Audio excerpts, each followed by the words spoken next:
से ऊंट, सियार और कौआ की कहानी। किसी वन में मधुउत्कट नाम का सिंह निवास करता था।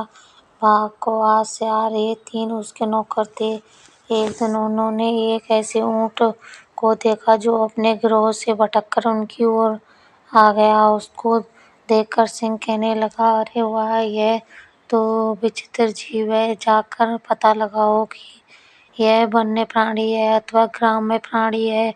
यह सुनकर कौआ बोला, स्वामी, यह ऊंट नाम का जीव ग्राम्य प्राणी है और आपका भोजन है। आप इसको मारकर खा जाइए। सिंह बोला, मैं अपने यहाँ आने वाले अतिथि को नहीं मारता। कहा गया है कि विश्वस्त और निर्भय होकर अपने घर आए शत्रु को भी नहीं मारना चाहिए। अतः उसको अभयदान देकर यहाँ मेरे पास ले आओ, जिसे मैं उसके यहाँ आने का कारण पूछ सकूं। सिंह की आज्ञा पाकर उसके अनुचर ऊंट के पास गए और उसको आदरपूर्वक सिंह के पास ले आए। ऊंट ने सिंह को प्रणाम किया और बैठ गया। सिंह ने जब उसके वन में बिछड़ने का कारण पूछा तो उसने वो अपना परिचय देते हुए बताया कि वह साथियों से बिछड़कर भटक गया है। सिंह के कहने पर उस दिन वह कथनक नाम का ऊंट उसके साथ ही रहने लगा। उसके कुछ दिन बाद मधुउत्कट सिंह का किसी जंगली हाथी के साथ घमासान युद्ध हुआ। उस हाथी के मूसल के समान दांतों के प्रहार से सिंह अधमरा हो गया, किंतु किसी प्रकार जीवित रहा। पर वह चलते फिरने में असमर्थ हो गया। उसके अशक्त हो जाने से कौए आदि उसके नौकर भूखे रहने लगे, क्योंकि सिंह जब शिकार करता था तो उसके नौकरों को उसमें से भोजन मिलता था। अब सिंह शिकार करने में असमर्थ था। उसकी दुर्बलता देखते सिंह बोला, किसी ऐसे जीव की खोज करो कि जिसको मैं अवस्था में भी मारकर तुम लोगों को भोजन की व्यवस्था कर सकूं। सिंह की आज्ञा पाकर वे चारों प्राणी हर तरफ शिकार की तलाश में घूमने निकले। जब कहीं कुछ नहीं मिला तो कौए और सियार ने परस्पर मिलकर सलाह की कि सिंगार बोला, मित्र कौए, इधर उधर भटकने से क्या लाभ हो, क्यों ना इस कथनक को मारकर उसका ही भोजन किया जाए।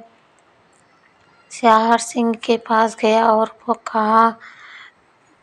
वहां पहुंचकर कहने लगा, स्वामी, हम सब ने मिलकर सारा वन छान मारा, किंतु कहीं कोई ऐसा पशु नहीं मिला कि जिसको हम आपके समीप मारने के लिए ला पाते। अब भूख इतनी सता रही है कि हमारे लिए एक ही पग चलना कठिन हो गया है। आप बीमार हैं। यदि आपकी आज्ञा हो तो आज कथनक के मांस से ही आपके खाने का प्रबंध किया जाए। पर सिंह ने यह कहते हुए मना कर दिया कि उसने ऊंट को अपने यहाँ पनाह दी है, इसलिए वो उसे मार नहीं सकता।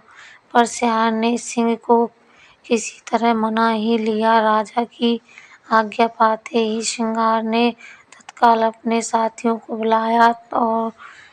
बुला लाया। उसके साथ ऊंट भी आया। उसने देखकर सिंह ने पूछा, तुम लोगों को कुछ मिला? कौआ, सियार, बाघ सहित दूसरे जानवरों ने बता दिया कि उन्हें कुछ नहीं मिला, पर अपने राजा की भूख मिटाने के लिए सभी बारी बारी से सिंह के आगे आए और विनती की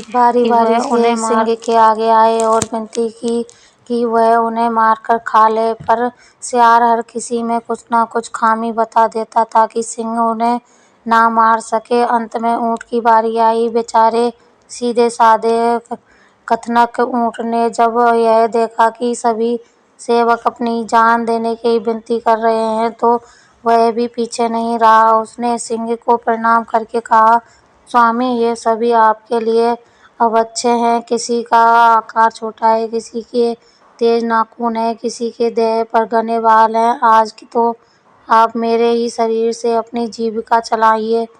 जिससे कि मुझे दोनों लोकों की प्राप्ति हो सके।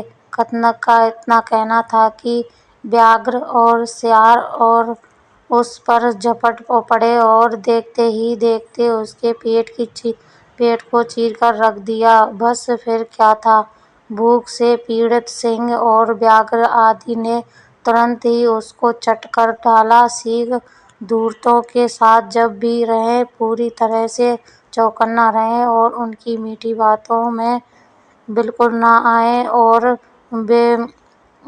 विवेकहीन तथा मूर्ख स्वामी से भी दूर रहने में ही भलाई है।